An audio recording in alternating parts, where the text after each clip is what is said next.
Today, we're diving into one of the most influential and definitely one of the most controversial books to come out of the online manosphere.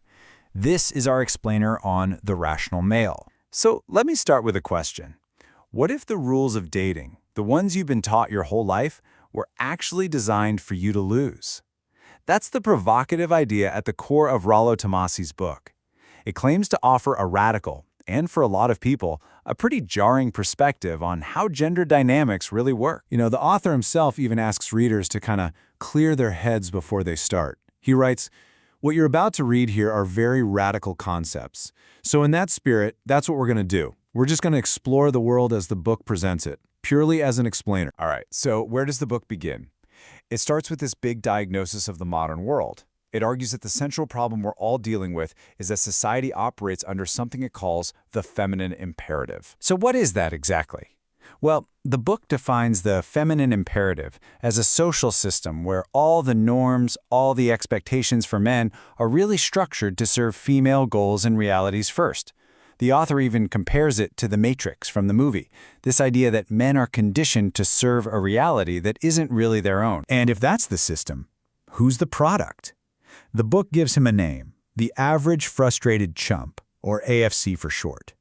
This is the book's archetype for that classic nice guy, the man who's been conditioned by this feminine imperative, follows all the conventional rules he's been taught, but just consistently fails to get the results he wants with women. And this sets up a really key contrast in the book. You have the AFC mindset, which is all about seeking validation from the outside, especially from women. And then you have what the book calls the alpha mindset, which is defined by being self-validated, confident from within. This really establishes the central journey the book is about, making that shift from seeking approval to just having an innate confidence. The book then gets into these really common behaviors that it calls buffers. We're talking about things like pursuing a long-distance relationship or getting stuck in the friend zone after you've been rejected. The argument here is that these aren't noble, romantic pursuits. No, it says they're actually just defense mechanisms, strategies men use to avoid the pain of a direct rejection. So if that's the diagnosis, how does a man break free?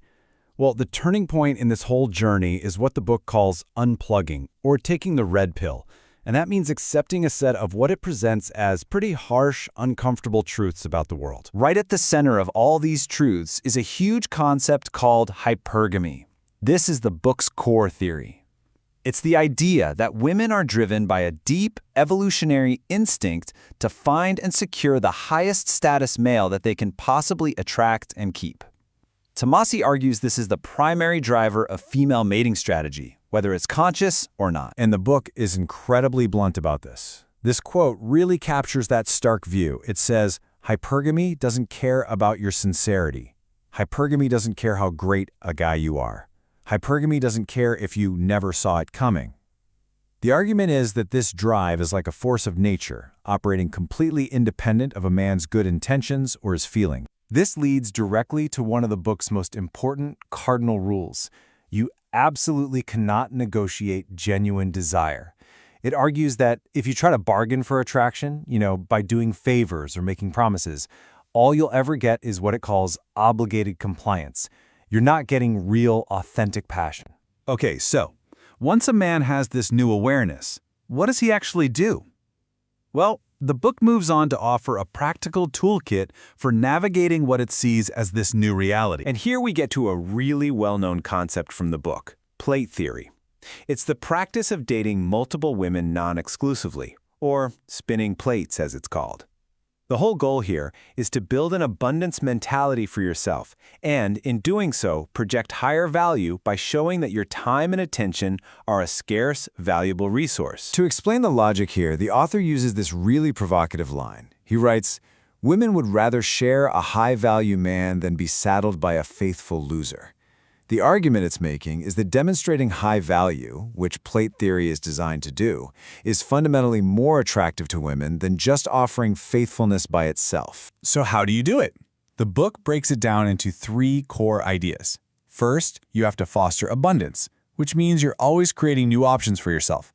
Second, you maintain non-exclusivity.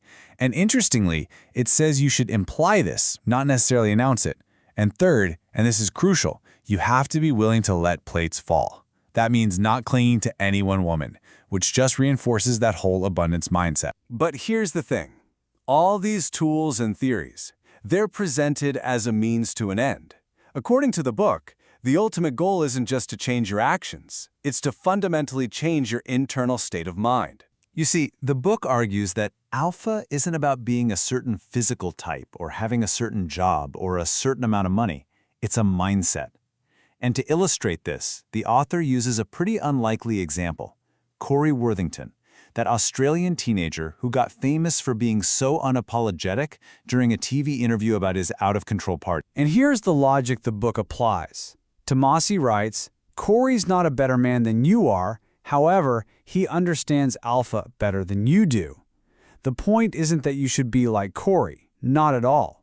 It's to illustrate that alpha, as the book sees it, is a natural, unself-conscious way of being. It's not a set of techniques you can just learn. This whole idea gets summed up in a really memorable quote. You are not alpha because of your achievements, you have your achievements because you are alpha. So the book is making a very clear claim. The mindset has to come first, and success is just a result of it, not the other way around. And finally, the book distills this entire philosophy down into a concrete set of principles that it calls the Iron Rules. The very first Iron Rule is presented as the most important one. It's the foundation that all the other rules are built on. And that rule is frame is everything. Always be the one setting the frame of the interaction. So, what's frame? The book defines it as the underlying context, the power dynamic of any situation. And it says a man must always be the one to establish and control it. And these other rules cover a whole range of topics. For instance, Rule 2 advises men to never reveal their number of sexual partners.